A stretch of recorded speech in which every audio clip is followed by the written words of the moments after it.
Si la garra del odio me araña, el dolor no te deja seguir. Este canto nos teje la cuerda que nos puede ayudar a seguir.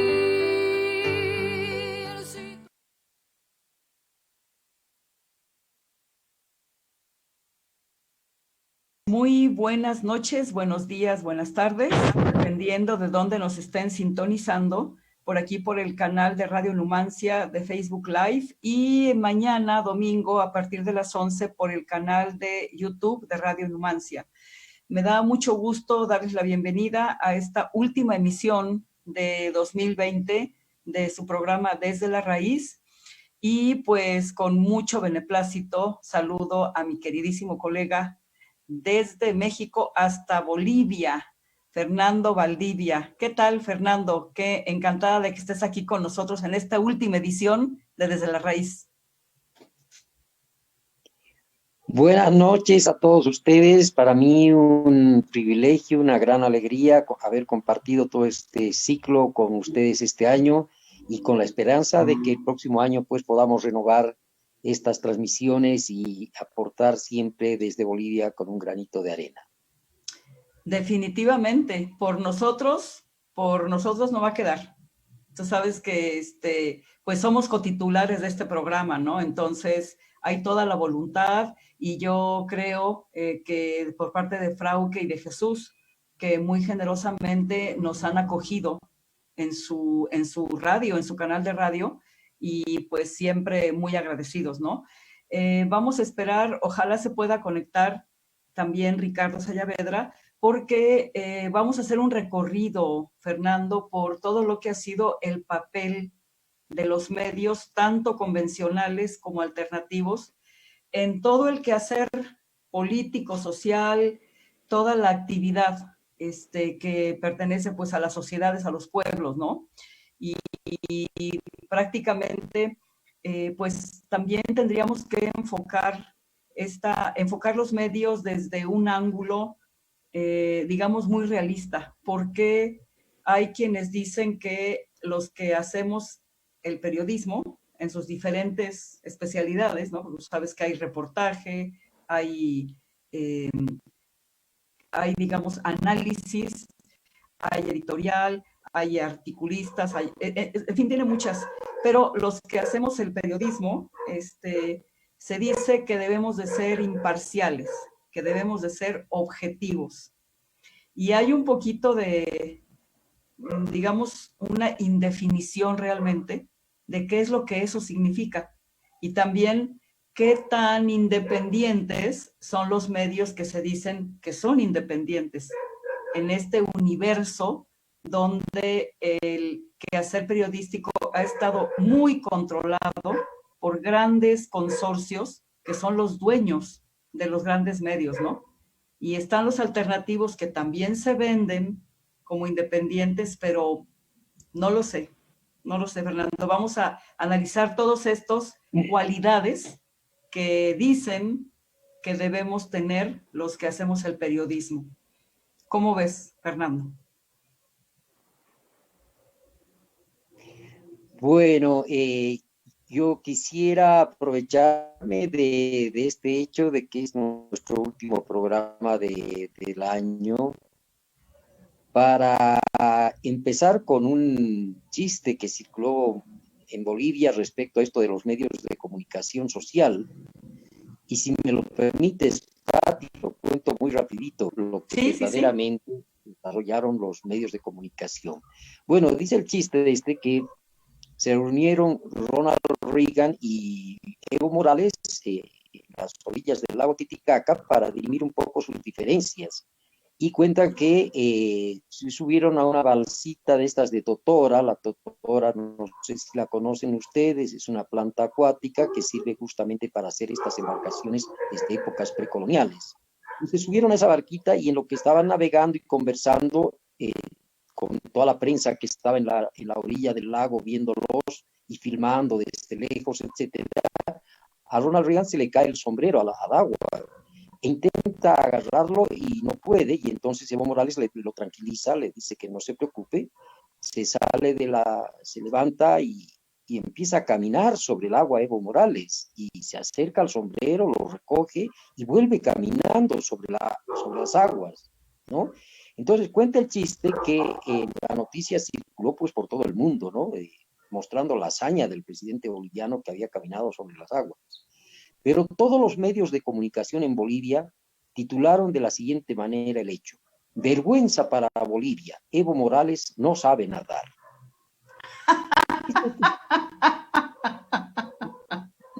El enfoque. Este enfoque es el que ha caracterizado a los grandes medios de comunicación social de manera permanente en Bolivia respecto a Evo Morales, al gobierno del movimiento al socialismo y a todo el proceso de cambio que se instaló a partir del año 2006 en nuestro país. Y sin duda alguna, yo creo que los grandes medios de comunicación han reemplazado a los partidos políticos de la derecha, los han sustituido de una manera muy eficaz y se han convertido en los voceros e intérpretes de precisamente esas visiones conservadoras que atacan permanente y sistemáticamente todos los procesos que se dan en nuestros países que tienen algún tinte de autodeterminación, de antiimperialismo, de realización endógena de desarrollo, etc. Entonces, yo quería empezar de esta manera y les pido mil disculpas por la broma, pero bueno, creo que refleja de buena manera lo que vamos a conversar ahora esta noche.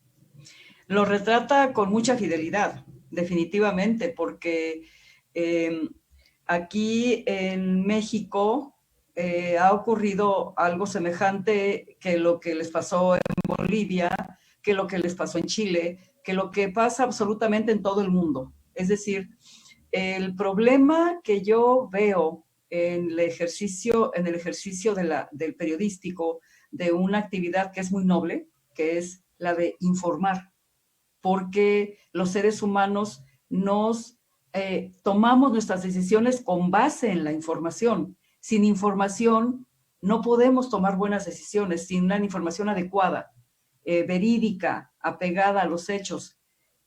No se pueden tomar buenas decisiones. Entonces, se ha convertido, de hecho, es un derecho, el derecho a la información, el derecho a la difusión mediante los medios existentes de información verídica, porque el ciudadano tiene el derecho de saber, ¿no? Y aunque esté consagrado en la Constitución, yo estoy segura que de varios países, incluso está consagrado el derecho en la Declaración Universal de los Derechos Humanos, pero poco efecto tiene esto porque el ejercicio periodístico se ha convertido en una mercancía que se vende en lugar de entregarse en el cumplimiento de un derecho, ¿sí? En la satisfacción de un derecho. Se vende y entonces se le da el tinte que le conviene al dueño de esa empresa mediática. Ese es la raíz, es el problema de origen de lo que ocurre con el periodismo a nivel mundial. Decía Ryszard Kapuscinski algo totalmente verídico. Decía, para ser un buen periodista hay que ser una buena persona. Las malas personas no pueden ser buenos periodistas. Y tiene toda la razón.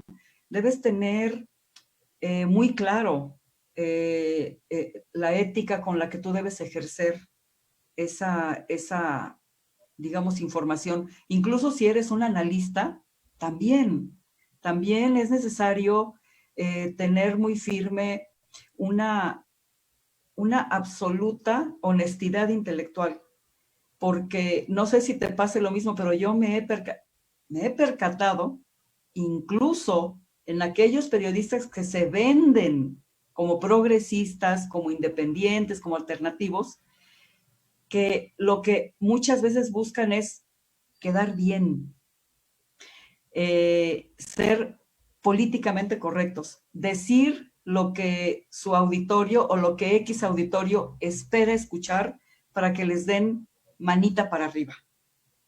Eso ahí, según mi apreciación, ya empiezas a perder independencia, porque ya no estás respondiendo a una convicción que tienes muy clara aquí. Y la tienes clara porque investigaste, porque comprobaste, porque dedujiste con base en varios factores que a lo que tú llegaste es honestamente, de acuerdo con tu visión, de acuerdo con tu conclusión, lo correcto.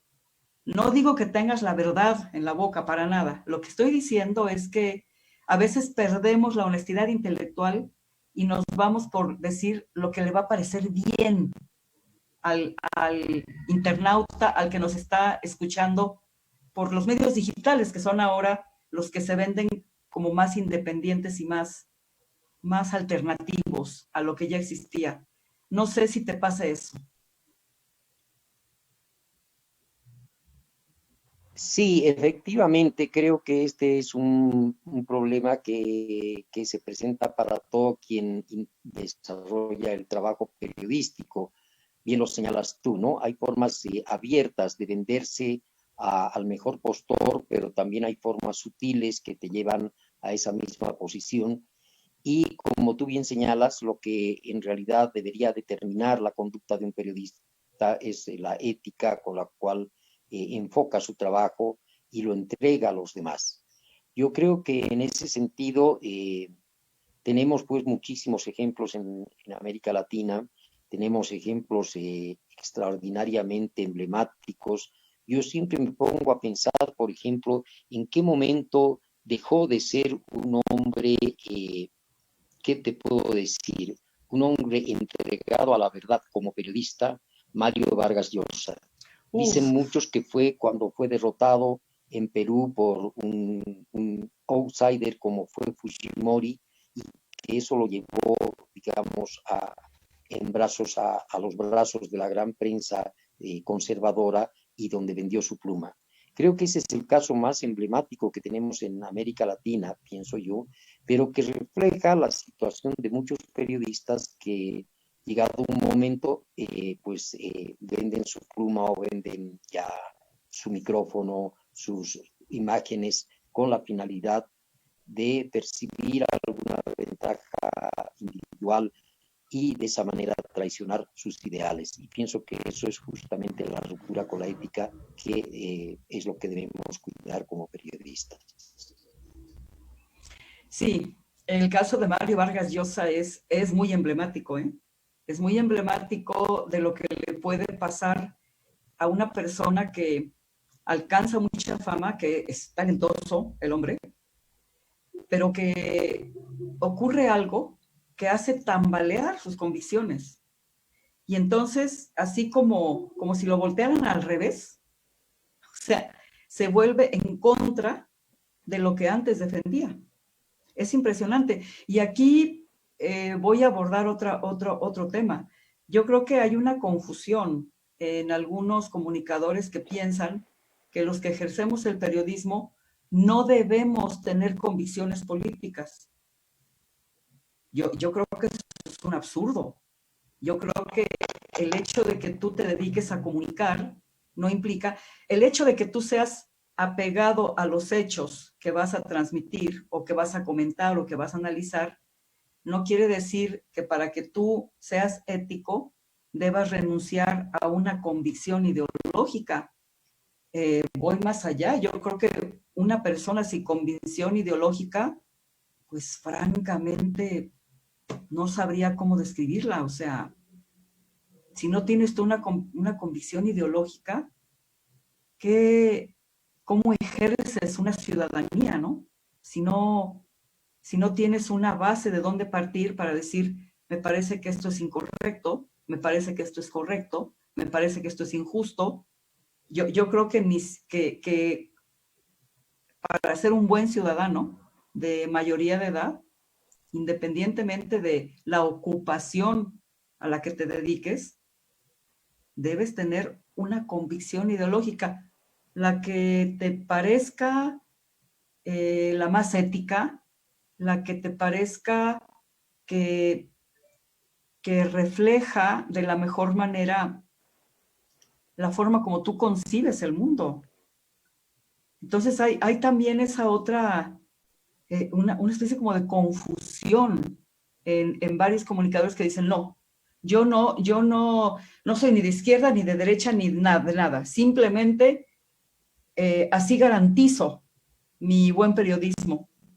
Y yo creo, francamente, que es una distorsión, es un error de lo que significa ser imparcial en relación con algún interés que tú estés protegiendo de manera oscura, un interés que no obedezca, digamos, a una cuestión ética, sino intereses que andas defendiendo por ahí, que eso es una cosa completamente distinta, ¿no? Y no tiene nada que ver con que tengas o no tengas una condición ideológica, porque no dejas de ser un ciudadano simplemente porque eres un periodista, ¿no? Sí, yo coincido plenamente contigo, Pati, en este aspecto. Y es más aún, ¿no? Yo creo que de hecho no hay una posición neutral. No puede ser neutral en una confrontación cotidiana en la que nuestra sociedad se ve pues confrontada en diferentes sectores, entre los que tienen más y pretenden acumular más sobre la explotación y la miseria de los demás. Entonces allí no puedes ser neutral. Si tienes una actitud pasiva, estás contribuyendo a mantener un statu quo que favorece o a uno o a otro sector. Entonces, por lo tanto, aquellos que mencionan que son neutros, que carecen de color político, etcétera, en realidad se engañan a sí mismos, porque en definitiva, toda acción política está implícita en la actividad del ser humano. El hecho de que tú te pronuncies sobre cualquier aspecto de la sociedad, por darte ejemplos, digamos, al margen de la cuestión política, desde el hecho de apuntalar actividades deportivas, te van a ubicar en un determinado sitial y en un determinado rol como comunicador respecto de la sociedad. Algunos serán adormecedores de conciencia, otros serán despertadores de esa conciencia crítica, pero todos tendrán un papel objetivamente palpable en relación a cómo debe ser o cómo es su sociedad. Y yo pienso que en ese sentido tienes toda la razón al señalar que eso no existe, que eso es ciudadano, eso es perder el carácter de ciudadano, y eso no se puede dar. Fernando, hay un poquito de problema. Me dice que tu ancho de banda está bajo, y entonces cuando lo último que dijiste, como que se distorsionó. No sé, no sé qué es lo que podamos hacer aquí, pero bueno, vamos a continuar esperando que mejore un poquito, ¿sí? Sobre todo porque el audio se distorsiona y lo importante es que se te escuche lo que dices, ¿no? Hay otro fenómeno que ha ocurrido aquí. Yo lo que puedo comentar es la experiencia mexicana, sobre todo esta diferencia, sí, muy, muy grande que hay entre los medios convencionales, hablamos de la radio y la televisión, que no te permitían, digamos, una retroalimentación, es decir, una réplica, sino era una cuestión pasiva, ¿no? El que recibía lo que dijeran los X locutores, periodistas, etcétera, desde la pantalla de la televisión o desde el aparato de radio hacia el televidente o el radioescucha, sin la oportunidad de que hubiera una réplica o un desmentido o una aclaración ni nada. Lo que vino a hacer la Internet, y yo creo que ni siquiera los creadores de las plataformas Twitter, Facebook, YouTube, Instagram, etcétera, etcétera, pudieron imaginarse que sus inventos que obviamente tenían la intención de enriquecerlos porque tienen una mentalidad netamente comercial, digamos, mercadotécnica, no se pudieron imaginar que iban mucho a contribuir a que gobiernos como el mexicano o gobiernos como en Bolivia, gobiernos progresistas, pudieran hacer uso, ¿no?, de estas plataformas precisamente para desmentir, para contrarrestar, para equilibrar lo que ocurría antes cuando la información era de una sola vía.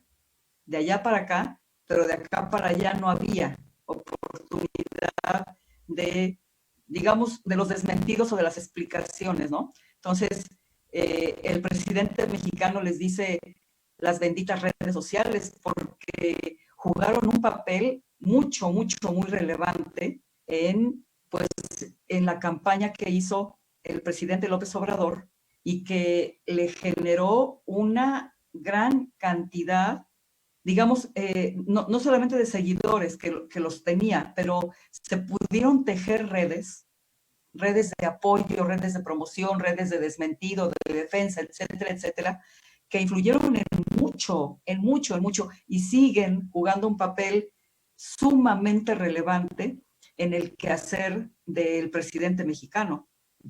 Una cosa impresionante, ¿no? Que yo de verdad creo que no hubiera sido posible si no hubieran estado ahí presentes estas benditas redes sociales.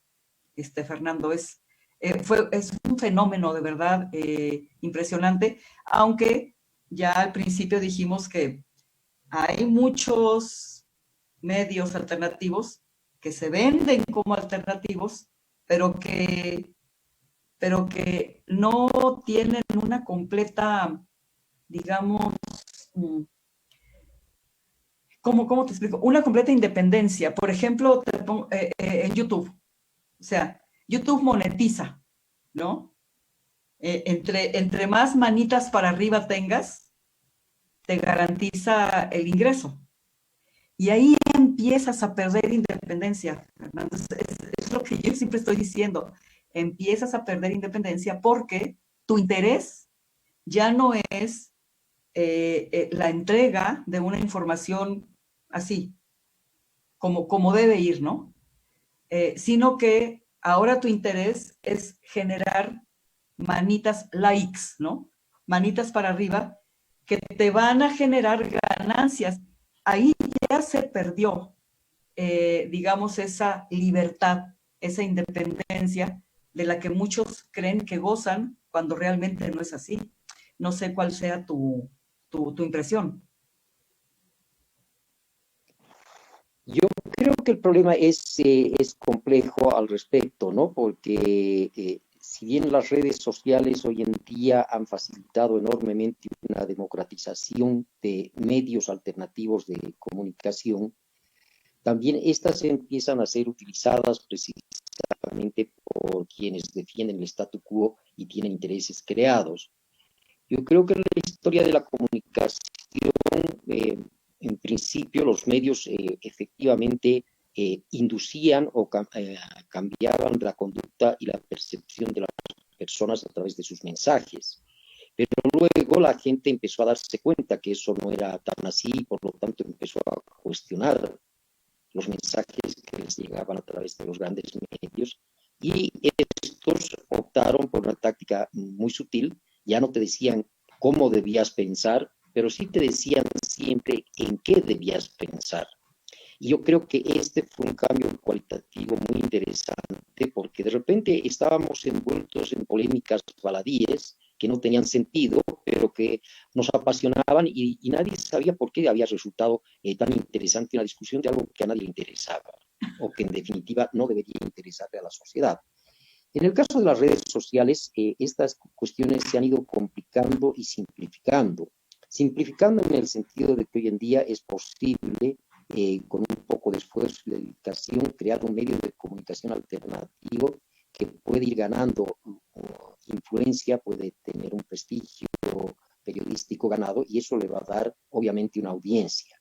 Pero también es posible manipular, y eso ha ocurrido en Bolivia, Pati, cuando tú mencionabas esta cuestión del presidente López Obrador, yo me ponía a pensar, cuando se dio el golpe acá en Bolivia, ocurrió que las redes sociales empezaron a ser invadidas por una serie de mensajes que hablaban contra la tiranía, la dictadura de Evo Morales, la corrupción, etcétera, etcétera. Un par de meses después hubo una confesión muy interesante, y es que esto no había sido creado por personas que emitían un criterio, que opinaban, sino que eran softwares, o sea, programas que redactaban, por decir, de 5 o 10 preguntas respecto a un tema y luego reproducían a través de este software un conjunto de mensajes que aparecían de cuentas ficticias que daban la apariencia de que había una gran cantidad de personas detrás de estos mensajes. Esta manipulación hoy en día es muy frecuente y por decirte cómo colocan los temas, ¿no? Pueden decir si les parece bien que López Obrador se peine como está o se tiña el cabello. Es decir, una cosa absolutamente intrascendente, pero de repente aparecen 50 mensajes, ¿no? Sobre este tema, que dicen unos a favor, otros en contra, etcétera, y uno se mete a la polémica y dice, no, déjenlo tranquilo, que se peine como le dé la gana, no, pero tú no tienes razón, y bla, bla, bla. Y de repente encuentras que se ha tejido una gran montaña sobre algo ficticio.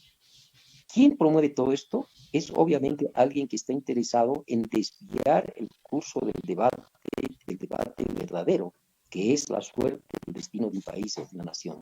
Entonces yo creo que si bien las redes sociales hoy en día nos ofrecen estas oportunidades, hay que estar alertas porque también constituyen un arma de doble filo que está siendo muy, pero muy bien utilizado por ciertos intereses que sabemos de dónde vienen. Sí, Fernando, permítame un segundito, una disculpa, tengo aquí un pequeñito problema. Permítame, ¿sí?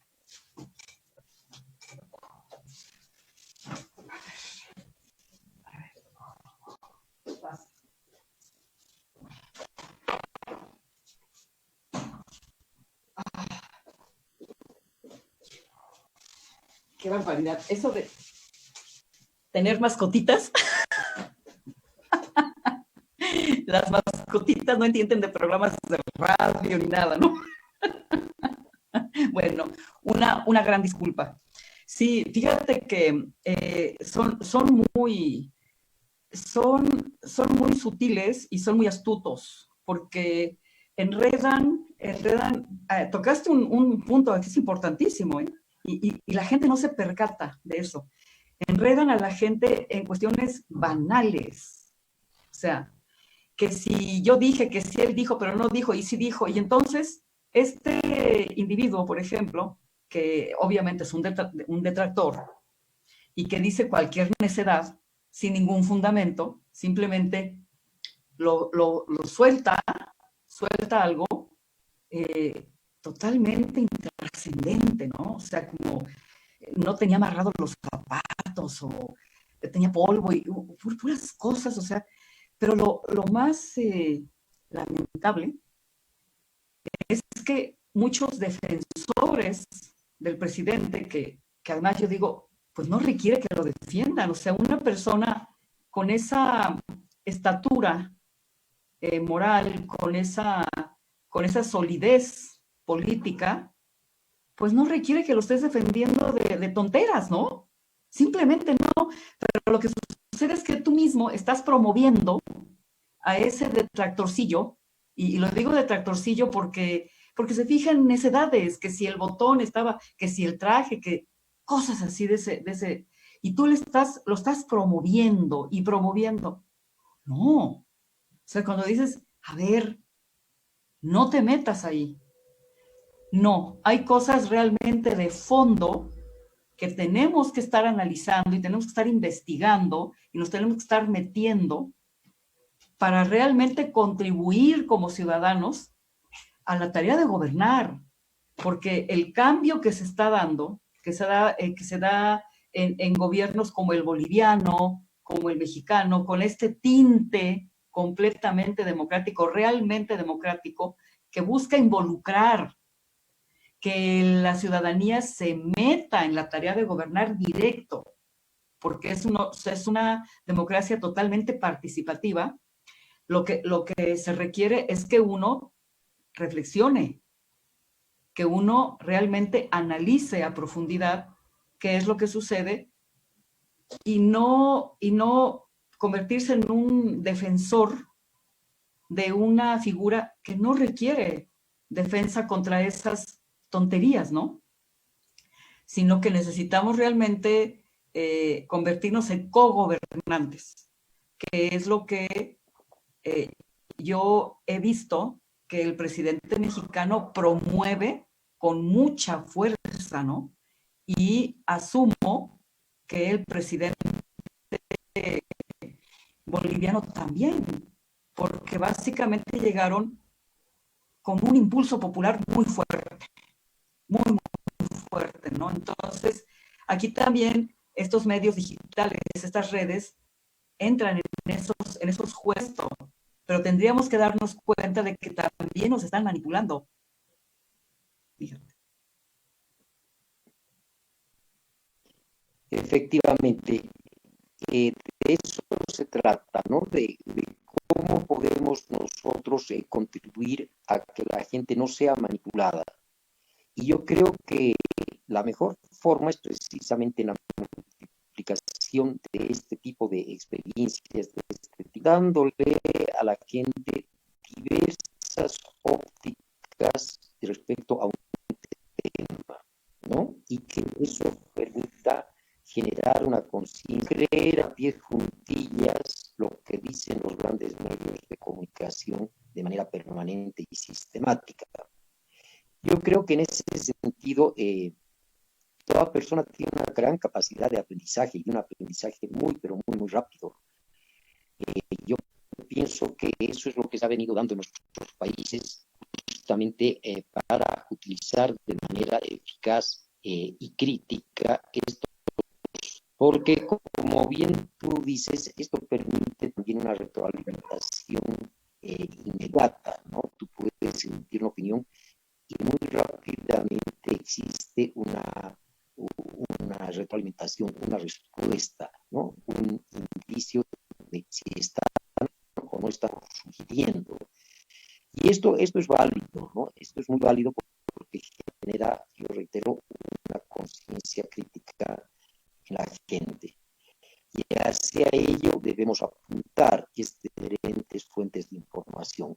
Mira, no en vano, acá cuando se dio el golpe de Estado, en materia de comunicación, lo primero que hizo la dictadura fue sacar de la grilla de la oferta de cable tanto a Telesur como a Russia Today.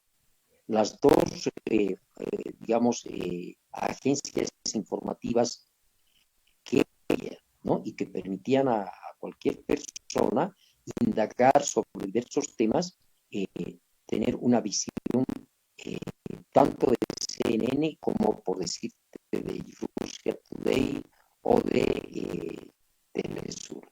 Pues inmediatamente los oferta y entonces estuvimos a ciegas. Bueno, pensaron ellos que nos tenían a ciegas. Lo que pasa es que dificultó un poco porque lo que se hizo fue buscar estas mismas fuentes a través del Internet y eso evidenciaba de mejor manera cómo la dictadura empezaba a esgrimir una serie de mentiras respecto, por ejemplo, al fraude electoral supuesto que se habría cometido, pero que estas agencias internacionales daban una visión alternativa, es decir, mostraban que las pruebas no eran tales, señalaban que lo que se estaba cometiendo en realidad era un fraude, inventando un fraude. Y de esa manera la gente pudo tener como es importante ver cómo actúan, ¿no? Estos gobiernos que son precisamente conservadores en función de la prensa. En realidad ellos respetan la libertad de la libertad de la empresa periodística, nada más, pero no respetan ni la libertad de expresión, ni quieren que haya expresión de libertad. Y por lo tanto, van a actuar siempre en ese sentido y para ello hay que tener esa visión crítica que puede ser muy fácilmente favorecida cuando tú tienes diferentes fuentes de información. Esa debería ser una de las tareas que debemos desarrollar nosotros como periodistas. Definitivamente. Hay otro fenómeno que he estado advirtiendo y hay cierto tipo de periodistas que han logrado venderse, digo venderse en el sentido de ofrecerse, digamos, promoverse hacia el público como verdaderamente independientes, como verdaderamente progresistas, como verdaderamente éticos, pero que han caído en una posición, yo diría, mucho más negativa y más engañosa y más peligrosa que la de medios abiertamente, digamos, en México le decimos chayoteros, es decir, los que reciben una cantidad para decir lo que el interesado quiere que diga, ¿no? Menos la verdad. Pero estos otros, a mí se me hacen todavía mucho más peligrosos y yo les llamo pasteles envenenados. Porque si tienen ya cierta credibilidad, ya crearon un prestigio por X o Y campaña o X o Y, digamos, seguimiento de una, por decir, de un hecho, de una circunstancia. Y ese seguimiento les creó un gran prestigio. Aquí en México tenemos a 2 que 3 que 4. Y a mí se me hace sumamente importante, sí, desenmascararlos, precisamente porque tienen prestigio. Los que no tienen prestigio y que están ya sumamente quemados, pues ya para qué te ocupas de ellos, ya ellos solitos se encargaron de desprestigiarse y ya prácticamente muy poca gente les cree. Pero los otros, eso sí que son, yo diría, de cuidado, ¿no? Entonces, muchos dicen, es que yo no sé si te congelaste, Fernando, no sé si estás con nosotros. Vamos a ver. Sí, parece que perdimos a Fernando momentáneamente. Tenía su internet. Sí, ya estás de regreso, Fernando. Sí, te escucho perfectamente, Patricia. Fue un par de segundos que se cortó, pero ahora está muy bien, sí. No, ok, qué bueno, qué bueno. Nos está dando lata el internet, ¿eh? Bueno, te decía eso. Entonces, aquí yo conozco unos 3 o 4 que ya gozan de prestigio.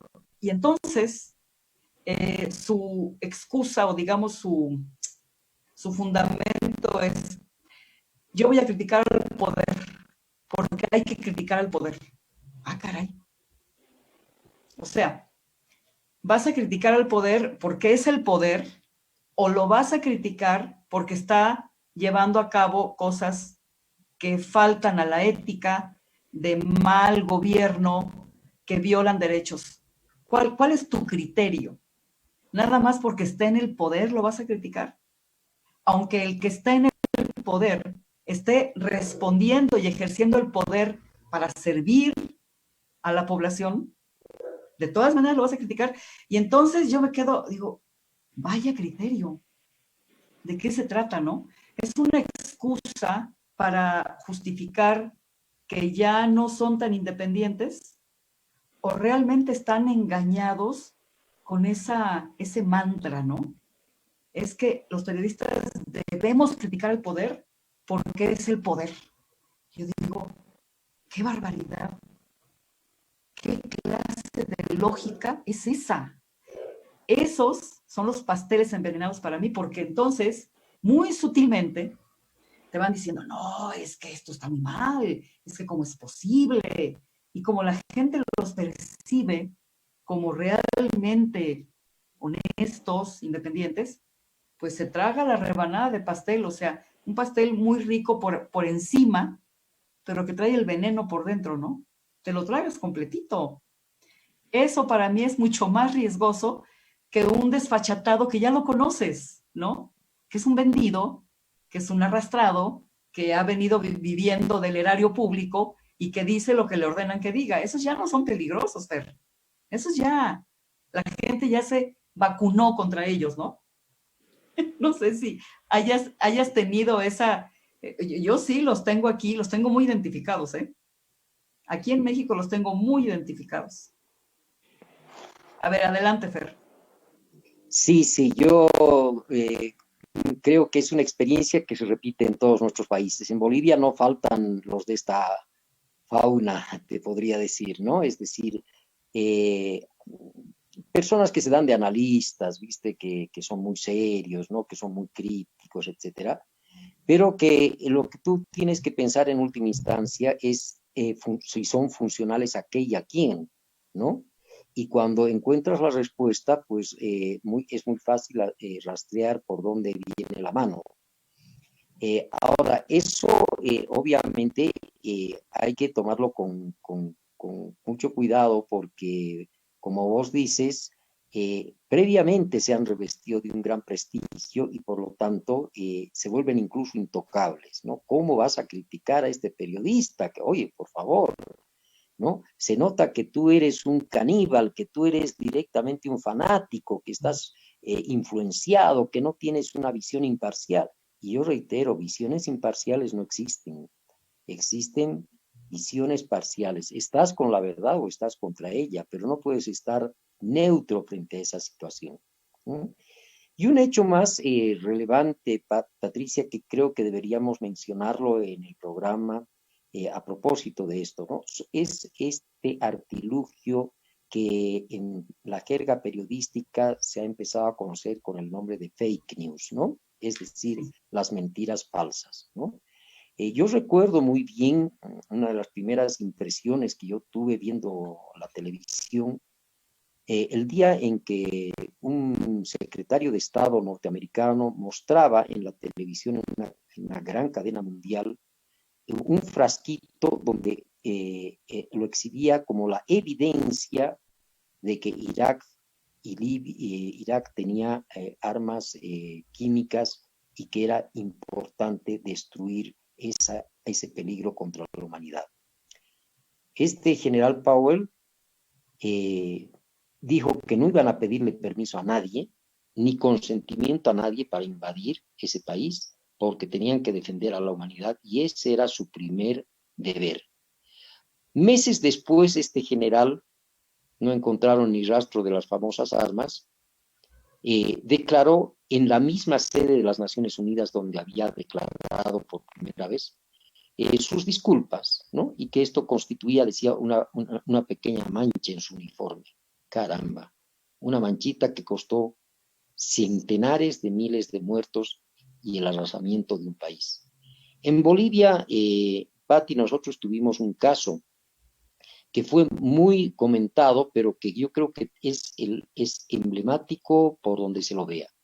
Y es que estábamos vísperas de la realización de un referendo donde Evo Morales planteó la posibilidad de reformar la Constitución para permitir que un presidente pudiera ser reelecto varias veces. Era obvio que el plebiscito iba a ser ganado por Evo Morales y 2 semanas antes surge una noticia con toda la parafernalia de la que pueden adornarse los grandes medios de comunicación, indicando que Evo Morales había tenido un hijo, un niño, con una señora que además era gerente de una empresa china que manejaba negocios de millones de dólares con el Estado boliviano. O sea, corrupción por donde se vea. Debo decirte que estas fake news apelan a algo que es muy interesante. No es a la razón, sino al sentimiento.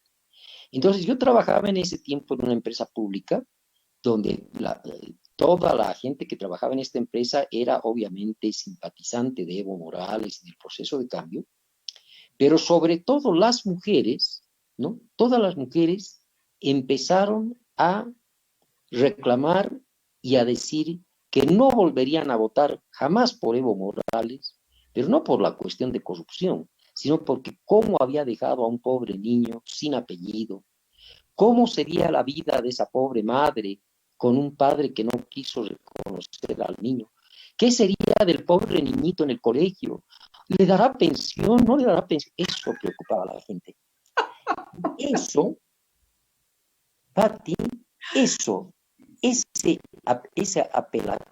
apelar a esos sentimientos nobles de las mujeres que no veían la cuestión de la corrupción, sino la situación de una madre soltera, ¿no? Que había sido madre, digamos, por un acoso sexual de un tipo que tenía el poder.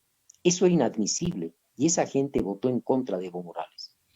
Fue la cantidad suficiente para darle la vuelta al resultado y que la oposición ganara con un 51% sobre un 49% de la propuesta del gobierno. Exactamente 3 semanas más tarde de realizado el plebiscito, el mismo periodista que había dado a conocer este hecho, muy suelto de cuerpo, afirmó que todo había sido mentira, que lamentaba mucho, que a él también lo habían engañado, que el tal hijo no existía, porque fue todo un novelón, yo te lo estoy contando rápido, fue todo un novelón, porque mañana presentarán al niño, mentira, aparecía una tía que lloraba y decía, es que no lo podemos traer porque el niño está traumado, falso toda falsedad, nunca existió el niño, nunca hubo la tal madre, o sea, todo fue una tramoya muy bien armada, pero la armaron solamente para promover que el voto, ¿no es cierto?, se volcara en contra de Evo Morales. Y eso fue emblemático porque, como te digo, una de las características de las fake news, ya después yo he leído mucho al respecto, es que debe confesar que es un error, es decir, que es mentira, para devolverse a sí misma credibilidad, ¿no? Entonces, este periodista que rectificaba la versión, obviamente era un periodista muy honesto, ¿no es cierto? Y fíjate que lanzó la acusación, pero después se rectifica y dice que todo fue falso y que todo había sido falsificado y que no había tal niño. Pero ya estaba hecho el daño. Y entonces las fake news tienen un propósito y una vez alcanzado ese propósito, vuelven las aguas a su cauce. Este es un elemento que debemos también tomarlo muy en cuenta, porque el día de mañana todos nuestros gobiernos progresistas van a estar, digamos, bajo amenaza del uso de las fake news con esta finalidad de desprestigiarlos, destruirlos, socavarlos y finalmente, pues, simplemente sacarlos del poder. Totalmente, totalmente. Fíjate que es algo muy, lamentable.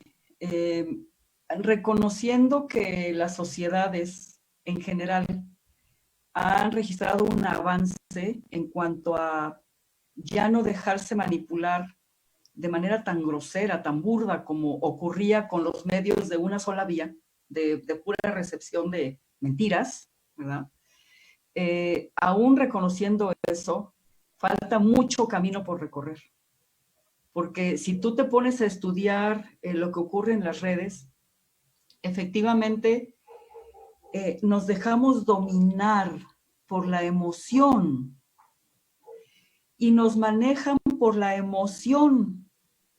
Ese es un gran problema, que nos manejan por la emoción, la emotividad. Entonces se borra completamente el nivel de análisis, ¿no? A ver, espérate tantito, espérate. ¿Por qué no tratamos de encontrarle la solidez a esto que te están diciendo? En lugar de que te bolas. Y hay una cosa que yo no sé si la planearon de esa manera, porque te has de acordar que la primera red social fue Twitter. O sea, lo que hace ahora Twitter y después lo está medio replicando WhatsApp, fíjate, más que Facebook, Twitter y WhatsApp es la inmediatez, ¿no? Ahí está, el primer mensaje y además reducido, ni siquiera para que tú puedas explicar más a fondo de que te están entregando pues una mentira disfrazada de verdad, porque como dice el presidente mexicano, si no mancha, tizna, ¿no? Y ya hizo daño, ahí está, es lo que se busca, dejar eso ahí, ¿no? En la mente de la gente. Pero entonces es la rapidez con la que la misma red te exige respuesta. No hay momento de reflexión, no hay momento de análisis. Es como si se hubiera planeado de esa manera para que se pierda el ejercicio de la reflexión mesurada, tranquila, sin prisas, sin reacción inmediata, ¿no? Y eso es maquiavélico, ¿eh? Es muy maquiavélico. Entonces tienes a la gente muy enredada, ¿no? Enredada de allá para acá y de acá para allá y me meto y defiendo y digo y esto y ¿verdad? ¿Y dónde se quedó tu reflexión? Un análisis que requiere tiempo, un reposo, ¿no? A ver, espérate, calma, calma. Como dicen en México, calma y nos amanecemos, ¿no? No, no, no, es esta mecánica en la que te meten, ¿no? Sí, ya, rápido, no pienso, te contesto, rápido. Ya me lo tragué, lo que dijo, sí, sí lo dijo, lo dije. ¿Qué es esto? Y está así diseñado, ¿eh? Está diseñado así. Con Facebook todavía no defiendo a Facebook, ¿eh? Facebook a mí me acaba de censurar 2 veces por decir palabras tabú, ¿no? No debe haber tabús en la comunicación. Debe haber comunicación. Al que le parezca que estás equivocado te lo debe decir con fundamento, pero no bolas, te censuran, ¿no? Y ya.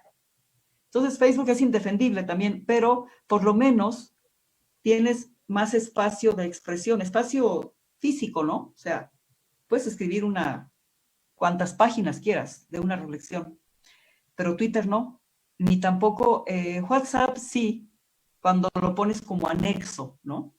Pero está la inmediatez ahí, ¿no? Eso también, cuidado con eso, ¿no? Cuidado con todo esto, lo quería yo analizar aquí justamente en este programa de cierre de año, ¿no? Porque es importantísimo, Fer. Yo, Patricia, añadiría a esto que tú señalas, lo de la inmediatez, también otro elemento que es fundamental a la hora de adormecer la conciencia de la gente, y es la saturación, ¿no? Sí, Fíjate tú, yo me ponía un día a revisar noticias que hablaban sobre el caso de Palestina. Y las noticias salían así, ¿no? Bombardeo israelí mata a 50 niños en una escuela, que causaba indignación. Al día siguiente, nueva incursión de tropas israelíes mata a 8 niños por bajas colaterales. Bueno, 4, 5, 10 veces que vas leyendo esa noticia y al final no le das importancia. Es decir, la saturación lo que tiene es justamente la facultad, digamos, de inhibirte sentimentalmente. sí. Y esto es muy importante porque alguna vez me encantó esa nueva palabra que desarrolló este gran compañero uruguayo, que ahorita voy a recordar el nombre, que escribió Las Venas Abiertas de América Latina, Galeano, Eduardo Eduardo Galeano. Galeano. Él Wow. decía, nosotros somos, él se resistía a que se lo considere un intelectual. Él decía, yo soy un sentipensante. Y creo que esos somos los seres humanos, sentipensantes. Tenemos una gran dosis de sentimiento y obviamente tenemos el raciocinio. Y entonces la saturación trata de inhibir, de neutralizar tu sentimiento, es decir, tus emociones, y volverte una persona apática ante el sufrimiento humano. Sí. Yo leía una noticia volviendo a este tema, que hablaba de niños quemados por fósforo, y indagué en internet en qué consistía esto. Y era que eran bombas que arrojaban y que introducían en la piel de un niño restos de fósforo que al contacto con el oxígeno seguían ardiendo, es decir, te ponían digamos, un carbón dentro del cuerpo. Y estos niños tenían que vivir con las extremidades que estaban afectadas, inmersas en un líquido porque la sacaban del líquido y empezaba nuevamente a arder, hasta que pudieran extirparle. Fíjate a dónde ha llegado la crueldad, ¿no? Y estas cosas salen en los periódicos, te lo dicen, ¿no? Un bombardeo con napalm y fósforo ocasionó bajas colaterales de 50, ¿no? Y vos la pasas por alto. Te han saturado con la noticia y te han inhibido tu sentimiento de indignación.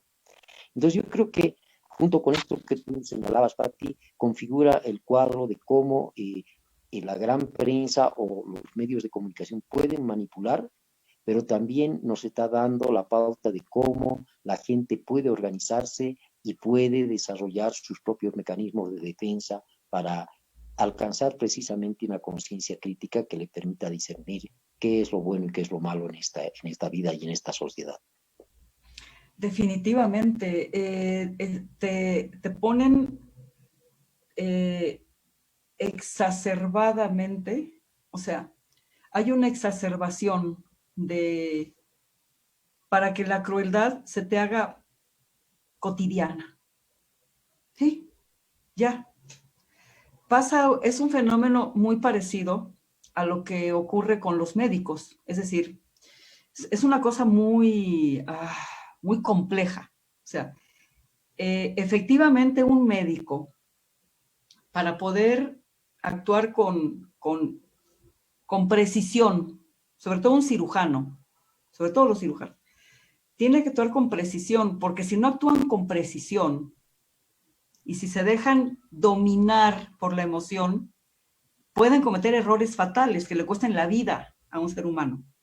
Entonces, el médico y además el contacto diario, sí, nos están avisando que nos quedan 5 minutos. Bueno, tenemos una cierta tolerancia, ¿eh? El contacto diario con el sufrimiento humano sí te llega a, digamos, como que a blindar, ¿no? Como que a impermeabilizar, porque de otra manera, si tú te dejas dominar por la emoción, puedes cometer errores. Bueno, es ese fenómeno el que dicen, bueno, vamos a inundar a la sociedad de crueldad, escenas dantescas, ¿no? Diario, sí, para irla insensibilizando, porque te acostumbran a la crueldad. No te puedes acostumbrar a la crueldad. Es prohibido acostumbrarse a la crueldad. Te tiene que seguir espeluznando como el primer día que viste el primer acto cruel hasta que te mueras. Te tiene que seguir causando espeluznamiento y rechazo. Entonces, ese es el blindaje que cuando hablamos de esto, en análisis así, tenemos que estar pendientes de blindarnos de eso, ¿no? De no insensibilizarnos, de no caer en la inmediatez de la reacción, de no hablar nada más por hablar y de fijarnos, de no decir lo que el otro quiere escuchar, sino lo que realmente creo que es lo correcto, ¿verdad? Sin querer quedar bien. O sea, todos estos vicios que tienen que ver con la independencia, con la probidad, cuando tú ejerces la tarea de comunicar y de concientizar también. Y al mismo tiempo que concientizas, pues también te vas concientizando tú mismo, ¿no? Entonces también es un autoaprendizaje. Es decir, no es nada más entregar la noticia fría porque te están pagando un sueldo, sino es algo que se hace con mucha pasión, con mucha convicción y sobre todo con el deseo genuino de que la sociedad en la que vives, la sociedad mundial, pues sea cada vez mejor, más vivible, ¿no? Más armónica, que nos salve de la autodestrucción. Yo creo que al menos es lo que perseguimos aquí. Estoy segura que es lo que perseguimos aquí. ¿Con qué cerrarías, Fernando? Bueno, yo creo que cerraría con una reflexión sobre todo al público joven, a quienes nos escuchan, ¿no? Y es una reflexión que obviamente no es mía, es una reflexión que me llamó poderosamente la atención y fue hecha por Fidel Castro. Él dijo, no me crean, lean. ¿Qué es lo que quería decirnos con esto? Es decir, ¿qué es lo que queremos decir a la gente? Investiguen, no se traguen el primer cuento, no se traguen ese pastel envenenado del que tú hablas, ¿no? Sino que investiguen. Siempre que reciban una noticia, procuren verificar otra fuente para saber si esta es una noticia verdadera o es una fake news.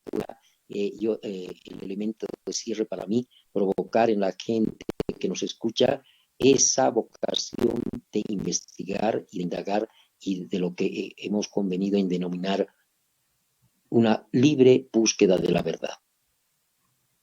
Completamente. Me conmoviste porque Fidel Castro para mí es uno de los imprescindibles, de los que hablaba Bertolt Brecht, de los imprescindibles. Es un gigante, o sea, no tenía desperdicio. Ese hombre, un lector ávido, muy amante del ser humano y del planeta, ¿no? Yo recuerdo sus escritos advirtiendo de esta destrucción paulatina que significa un régimen absolutamente depredador. Es un sinónimo. El neoliberalismo es sinónimo de depredación. O sea, cuidado porque esto va a acabar con la especie humana y las demás con las que convivimos, el planeta. Tenemos unas reflexiones que no tienen desperdicio, ¿no? Un hombre extraordinario. Y sí, fíjate el fondo de eso, ¿no? Que tú tengas un sano escepticismo y que así te lo diga la autoridad más respetada, sigas teniendo un sano escepticismo, porque en el planeta no hay seres perfectos. Incluso los grandes hombres como Fidel Castro son hombres, seres humanos falibles.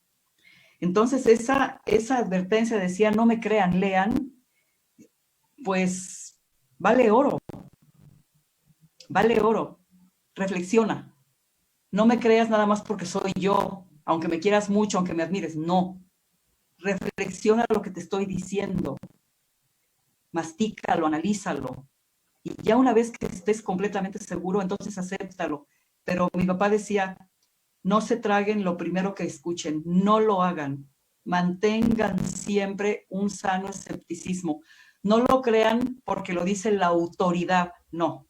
Créanlo porque tiene sentido, créanlo porque tiene sustento. Y eso, Fernando, si eso se llevara a cabo en la mayoría de las sociedades del mundo, este mundo, valga la redundancia, sería otro. ¿Cuántos dolores, cuántas guerras, cuántas muertes, cuánto sufrimiento se habría evitado si dejáramos de ser crédulos, si ejerciéramos el sano escepticismo y el análisis indispensable en lo que nos rodea? Es un tesoro eso, y se ha olvidado. Y bueno, pues vamos a volvernos a citar el próximo 2. Bueno, nos dice Frauke que se va a reanudar las transmisiones a Radio Numancia el próximo 2 de enero. No sé qué día es, pero bueno, nuestro programa es los sábados y nos volveremos a citar el próximo sábado. Supongo que es 9, ¿no? 9 de enero o algo así. Ya les estaremos avisando por las redes si es que no me vuelven a censurar. Espero que no.